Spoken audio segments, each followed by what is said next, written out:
வணக்கம் மக்களே. பாருங்கள், நாங்கள் வெள்ளரிக்காயில் ஒரு தயிர் பச்சடி பண்ண போகிறோம். அதுக்கு வெள்ளரிக்காய் அரிஞ்சு வச்சுருக்கோம். சீனி சட்டி அடுப்பில் வச்சுருக்கோம். கொஞ்சோண்டு எண்ணெய் சேர்க்குறோம்.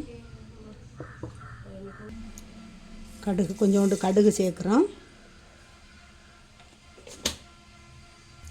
அந்த வெள்ளரிக்காய் கூட்டு வைக்கிறது, தயிர் பச்சடி வைக்கிறதுக்கு பச்சை மிளகாய், தேங்காய், பூண்டு, ஜீரகம் இவ்வளவும் அரைக்கணும். பார்த்துடுங்க, நல்லா நைஸாக அரைக்கணும். கடுகு வெடிச்சாச்சு. அரிஞ்சு வச்சுருக்க வெள்ளரிக்காய் சேர்க்குறோம். இதை நல்லா வேக வைக்கணும்.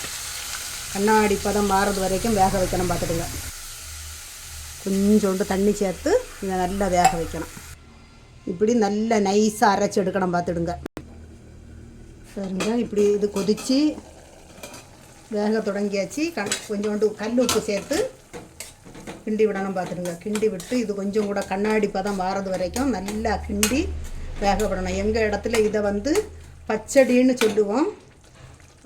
நீங்கள் எல்லாம் இது சென்னை வாசிகளெல்லாம் இதெல்லாம் வைப்பீங்களா என்னன்னு எனக்கு தெரியலை. கல்யாண வீட்டுள்ள எல்லாம் பெருமிதமும் இந்த வெள்ளரிக்காய் பச்சடின்னு வைப்பாங்க. பார்த்துடுங்க, தயிர் பச்சடி.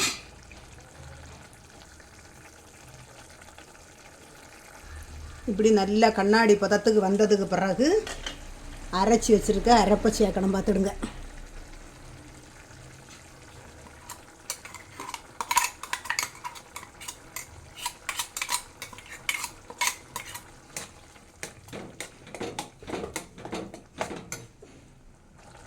கொஞ்சோண்டு ஜார் கலவுன்னு தண்ணி அதில் ஊற்றணும். பார்த்துடுங்க, இந்த பச்சடி ஈஸியான முறையில் பண்ணக்கூடியது. பார்த்துடுங்க, கொஞ்ச நேரத்தில் நமக்கு பண்ணிடலாம். வெள்ளரிக்காயை அரிஞ்சு க்ளீன் பண்ணி வச்சுருந்தா போதும், ஈஸியாக பண்ணிடலாம். வாசத்துக்கு கருவேப்பிலை சேர்க்குறோம். கருவேப்பிலை சேர்த்து கிண்டி விட்டுட்டு இது இன்னும் ஆறுனதுக்கு பிறகு தான் தயிர் வாங்கி விடணும். பார்த்துருங்க, தயிர் வாங்கி வச்சுருக்கதான் விடணும். இது இப்போ அரைச்சி சேர்த்துருக்க அரைப்பெல்லாம் பச்சை வாசம் போனதுக்கு பிறகு இதே ஆஃப் ஆக்கி வச்சுட்டு இது நல்லா ஆறணும். ஆறுனதுக்கு பிறகு தான் இதில் தயிர் சேர்த்து தயிர் பச்சடி.